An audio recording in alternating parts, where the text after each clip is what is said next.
You're listening to Radio Kidnappers, the voice of Hawke's Bay. This is the program called The Wonderful World of Wardini Books. My pleasure, as always, to have in the studio the wonderful Lou from Wardini Books in Havelock North, and you've got another store over there in Hastings Street in Napier, and you're mostly flat out like a lizard drinking. Yeah, Readers' Writers Weekend this weekend, so... That is good. Yeah. And I think we spoke about it last week, that I was hearing on the old radio and on the old telly that it's getting hard to get stuff for Christmas, so you should get in. October is the new December. Yeah, that's right. So get shopping.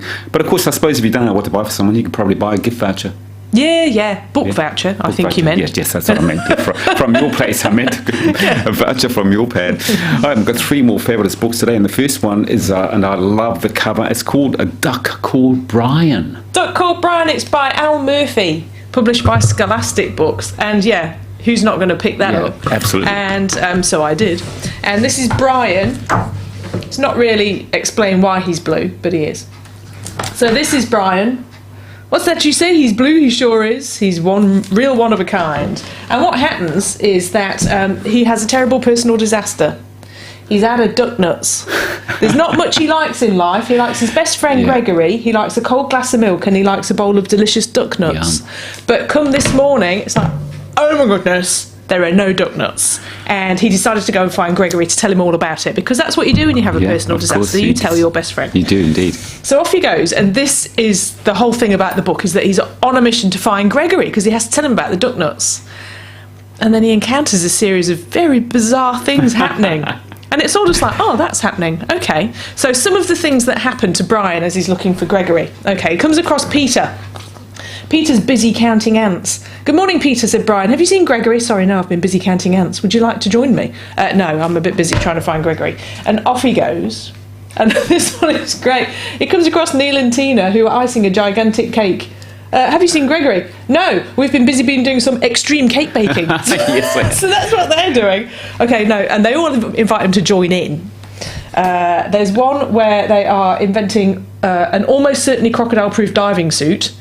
And the little sign there says, good luck, Dave, crossed out. Duke, crossed out. Donny. The ones that it didn't work on. Yeah, absolutely. And then there's a load of ducks trying to create the largest duck pyramid. And Siberia, this is my favourite one, because... Has anybody seen Gregory? Sorry, no, we've been busy building a state-of-the-art rocket to send Gareth to the moon. Would you like to join us? Gareth's changed his mind. My Gareth would not. He would love to go to the moon. So there's all sorts of... I won't spoil it for people because it's just delightfully bizarre and silly and amazing. And thank you, Al Murphy, the author, for having such a wild... imagination. How did they think about? Look at that. Yeah, there he is. Gregory, where are you? So you want to know, don't you, what happens? So anyway, eventually it's the worst day ever, and he's having a terrible time, and he's got no duck nuts, and he's got no Gregory, and there's a magic door. Oh, magic door. Because why wouldn't there be? Of course. And what's behind the magic door? I wonder. Look at all those. It's that lucky winner. He gets a wish. What do you think he's going to wish for? Well, in a selfish world, I would have thought he might wish for some nuts, but he wishes that, there you are. Duck nuts. Duck nuts, yeah. But really, no, it's Gregory. Yeah. I wonder, where is Gregory? Yeah, his wish finally came true. He's got Gregory. What a happy ending. And they're like, I've had the strangest day. Yeah, so I just thought that was absolutely delightful, and I would love to read that over and over and over at bedtime to small children. And what a great stocking filler that would be. And what's your favourite nut? Walnuts. No, actually, almonds.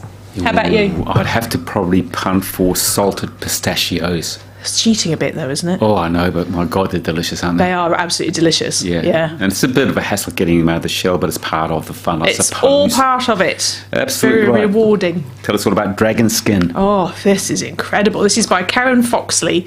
Ages ago, probably reviewed it on this show, there was a book called Lenny's Book of Everything, and that was gorgeous, and it's the same author.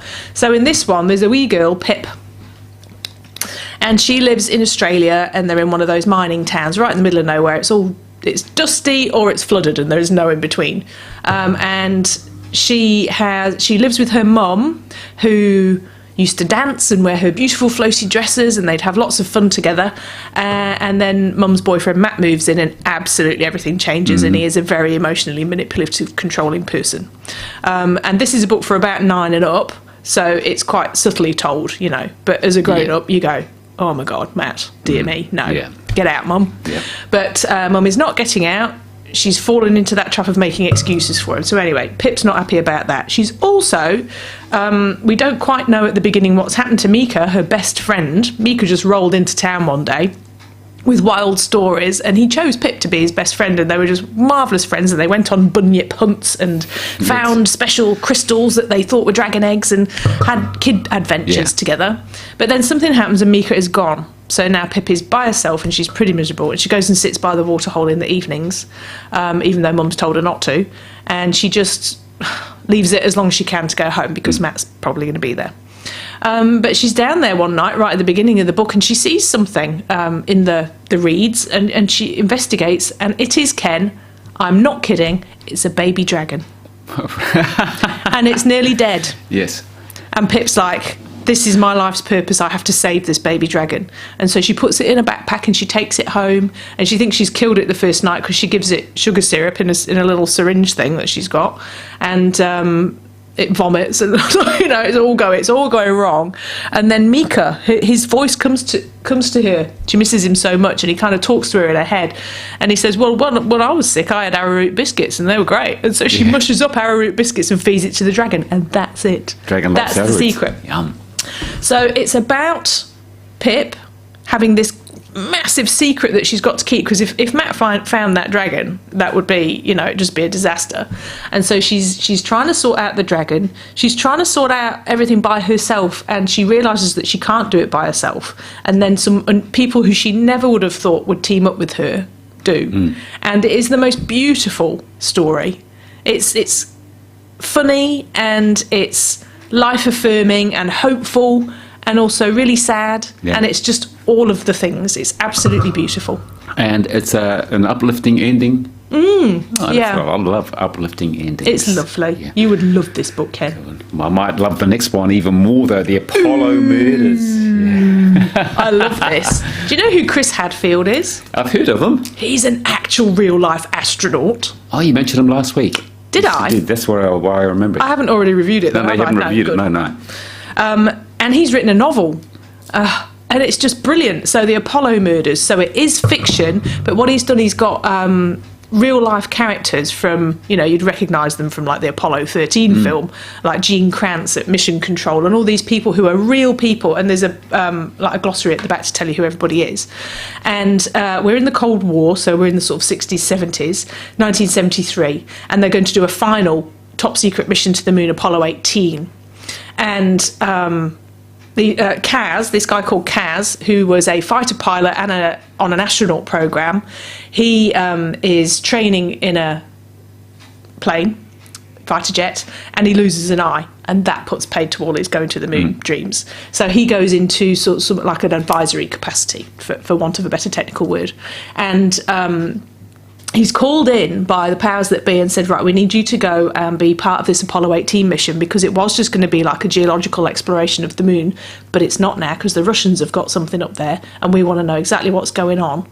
And you need to sort of manipulate this mission with the astronauts that are going up to find out what the hell the Russians are doing. Yeah. So it just becomes this real sort of spy thing, and is there something's going, like the first murder that happens, you don't know if it's a murder or an accident, and then they get into space, these three astronauts go into space, and Kaz is down in the mission control, and there is so much going on there. It's just absolutely incredible. And then like massive fights in space, and what's going on with the Russians and what's going on with the Americans, and wow.